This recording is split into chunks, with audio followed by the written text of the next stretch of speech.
અને સત્ય અને અસત્ય જેવા જેના આચરણ હશે એવું જ કાર્ય કરશે. અને તાજવે સડતા જ બધું વિવરણ દિલમાં આવી જશે. એ આખી પિક્ચર રિલે થાય. તાજવું સડશે એટલે તાજવામાં તોરશે પુણ્ય અને પાપને, પછી બધું આ મગજની અંદર રિલે થાય ત્યારે. એટલે કે છે અંત સમય આવે ને ત્યારે આપણો શુદ્ધ આત્મા કરી જ દે ત્યારે જ આપણો સ્વીકાર થાય. ત્યાં સુધી સ્વીકાર નથી થતો ત્યાં સુધી તો આપણી પથારીમાં પડ્યા હોય કે હાલતા ચાલતા લેખા જોખા તો થતા જ હોય. આ જ જીવનની અંદર બીજો અવતાર આવે નહીં. આ મનુષ્ય અવતારમાં જ બધા લેખા જોખા પૂરા કરે અને આપણે આવું છે. હા, કાંઈ કરાય નહીં. હવે આપણે ધણીના શરણોમાં જ રહેવાનું જેમ બને એમ કોશિશ કરાય કે મારે મારા પોતાના ધણીને શરણ છોડવું નથી.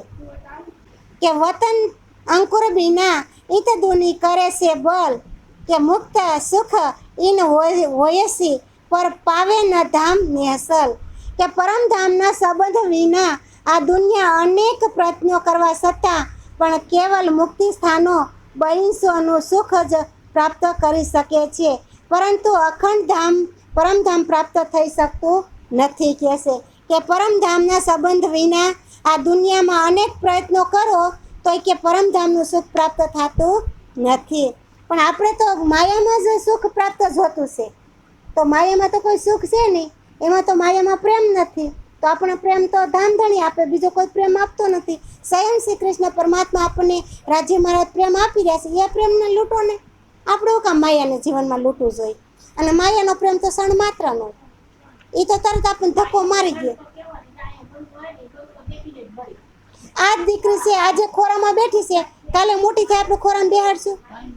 5 મિનિટ નહીં બેહાડી. હવે પગ દુખે સેટી જા, અટાણે 2 કલાક ખોરામાં બેસી તોય નહીં કે પગ દુખે એમ. અને પછી મોટી થાય અને ઈ ખોરો ખૂંદી કે ખરી, પછી તો પોતાની રીતે પોતે જીવન જીવતા હોય છે. એટલે આમાં કોઈ આપણને પછી એ સમય આડું નહીં આવે.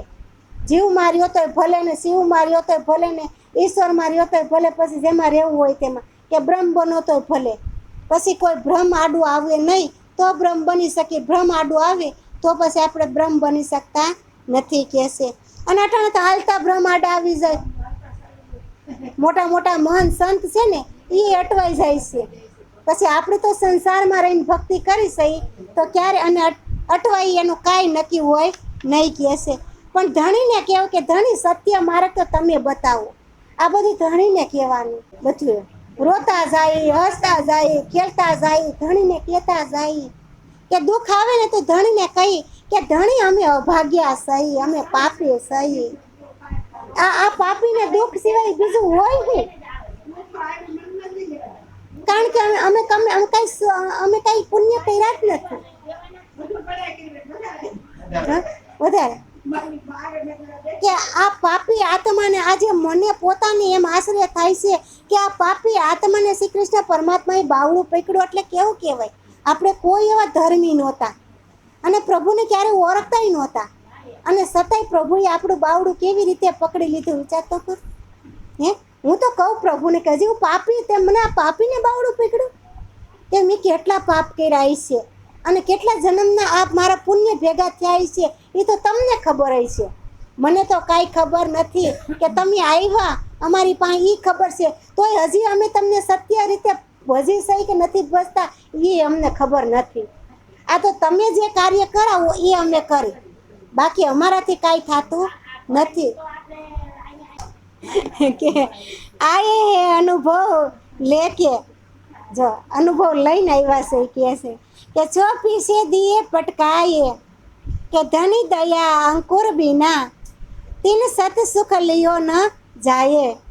કે પરમધામ પામવા માટે કેટલાય લોકો પોતપોતાની સાધનાનો અનુભવ લઈને સામે આવ્યા. કહે છે પોતપોતાની સાધના અનુસાર અને અનુભવ લઈને પોતે સામે આવ્યા, પરંતુ માયાના સ્વાર્થે તેમને સત્ય ધર્મનો માર્ગથી વિચલિત કરી દીધા. પોતે પાછા માયાનું હતું. કહે છે અને માયાથી સરસ સ્વાર્થ હતો એનો, માયાનો હતો અંદર, તો પોતે સ્વાર્થ લઈને આવ્યા હતા તો એને વિચલિત કરી દીધા. કહે છે કારણ કે ધણીની કૃપા તથા મૂળ સંબંધ વિના કોઈને પણ પરમધામનું અખંડ સુખ પ્રાપ્ત થઈ શકતું નથી. ધણીની કૃપા હોય, મૂળનો સંબંધ હોય તો જ કહેશે આપણને એમનું સુખ પ્રાપ્ત થાય, નકર સુખ પ્રાપ્ત થતું નથી. कदी सौ है बरस रहो है साथ साथ में धनी अनुभव सो है बेर मूल अंकुर दया बिना ले कर में डाले अंधेर કે કદાચ 100 વર્ષ સુધી બ્રહ્માત્માઓની સાથે રહેવામાં અવસર મળી જાય, હું વાત કરે જોઈ જાગો જાય, અને કેટલાય વર્ષો સુધી ધણીના સાનિધ્યમાં અનુભવ પણ પ્રાપ્ત થઈ જાય, પરંતુ ધામ ધણીની કૃપા અને પરમધામનો મૂળ સંબંધ ન હોવાથી કર્મના બંધનના અંધકારમાંથી ધકેલી દેશે. જે કર્મના બંધન હોય એ આપણને અંધકારમાં ધકેલી દે. ભલે આપણે 100 વર્ષ સુધી બ્રહ્મની વાયરે રહેતા હોય, હા, અને કહે છે 100 વર્ષ સુધી ધણીના સાનિધ્યમાં રહેતા હોય, તોય છતાં આપણું કર્મ અનુસાર આપણને માયામાં ધકેલી દે. નકર આપણે કહીને અમે બ્રહ્મસૃષ્ટિ આરે જ રહીશું, પણ આપણું કર્મ જેવું હોય, બ્રહ્મસૃષ્ટિ આરે રહેતા હોય તો કર્મ ઊંધું કરતા હોય તો ધણી આપણને ધક્કો મારી દે. એ પરમધામની પ્રાપ્તિ તો આપણને કહેશે થતી નથી. કહેશે કે અંધકારમાં જ બંધન, એ કર્મોના બંધનમાંથી આપણને અંધકારમાં ધકેલી દેશે. કે દયા યોર અંકુર કી સિપે ના કરી કરની નૂર કે મન વાચા કરમ બાંધ કે દૂજા એસા કર ના શકે જહૂર. કે જેના પર પૂર્ણ બ્રહ્મ પરમાત્માની કૃપા થાય અને પરમધામનો મૂળ સંબંધ હોય તેઓના કર્મોનો પ્રકાશ કોઈથી છૂપું રહી શકતો નથી. એનો પ્રકાશ થયો એ છૂપો રહી શકે ખરો? આપણને પ્રકાશ થયો છે, આપણે રહી શકીએ? હવે આપણે ધણી વગર કૃષ્ણ વગર આપણે રહી શકશું? હવે નહીં રહીએ. કોઈ કાર્ય કહેશે ભલે આપણે 2 જ વ્યક્તિ હોય, આમાં પણ સત્સંગ કરવો ને કરવો. કારણ કે ધણીનો સત્સંગ છે, એનો સંગ ઘેર બેઠા હાવ થતો નથી. કંઈક બહાર નીકળી, હા, નકર અહીંયા હું ન મારે ઘેર સત્સંગ રાખીને બોલો અહીં કામ આવું કે આજુબાજુવાળા સોસાયટીના કોઈ હોય અને સત્સંગ સાંભળે તો કોઈ અંકુર હોય તો એ આનું અંકુર ફૂટે, તો પરમધામની વાસના હોય તો જાગૃત થાય. એટલા માટે નકર ન્યાન ન જાગણી કરી રાખીએ આપણે. આ બધાને ઘરે ઘરે શા માટે આપણે જઈ? નકર નો કંઈ આવી જાવ અહીંયા બધાય જેને સત્સંગ સાંભળવું હોય. અને મન વાચા કરમ બાંધ કે દૂજા એસા કર ના શકે જહૂર. કે જેના પર પરમાત્મા પૂર્ણ બ્રહ્મ કૃપા થાય અને પરમધામનો મૂળ સંબંધ હોય તેના કર્મોના પ્રકાશ કોઈથી છૂપો રહી શકતો નથી. બ્રહ્મ અંગનાઓ સિવાય કોઈ પણ વ્યક્તિ મન વચન અને કર્મ વશમાં રાખે તો એ જ્ઞાનનો પ્રકાશ ફેલાવી શકતી નથી. કહેશે શું કહેશે કે બ્રહ્મ અંગનાઓ સિવાય કોઈ પણ વ્યક્તિ મન વચન અને કર્મ વશમાં રાખે ને તો એ કહેશે એને પ્રકાશ ફેલાવી શકે નહીં. આ વાણીનો પ્રકાશ ક્યારેય ન ફેલાય. આપણે કહીએ કે હું કેમ નથી વાણી કોઈને કહી શકતી, ક્યાંથી કહી શકીએ આપણે? આપણી અંદર મન હોય, વચન હોય, કર્મ હોય, એ બધી વશમાં લઈને બેઠા હોય તો આપણે એનું વર્ણન કરી શકીએ નહીં. એ તો જે અખંડમાં જાય એ વર્ણન કરીએ. કારણ કે આમાં તો સત્યની શાબાશી આપવાની. આપણે શાબાશી વિના આપણને ખબર કેમ પડે? પૂરો પરિચય કરવો, પૂરો પરિચય કરાવવો પડે અહીંયા બેઠા પછી તો. કે બ્રહ્મની પરિચય, પૂર્ણ બ્રહ્મ પરમાત્માનો પરિચય કર્યા વગર આપણને પ્રાપ્તિ થાય ખરું? અહીં બેહ્યગી ખરા? ક્યારેય ન બેહ્યગી કહેશે. તો આપણે પૂર્ણ વિશ્વાસ પરમાત્મા પર હોવો જોઈએ, પૂરો આપણે પરિચય હોવો જોઈએ, ત્યારે આપણે સાથી ઠોકીને કહી શકીએ કે સત્ય સ્વયં શ્રી કૃષ્ણ પરમાત્મા અક્ષરાતીત છે.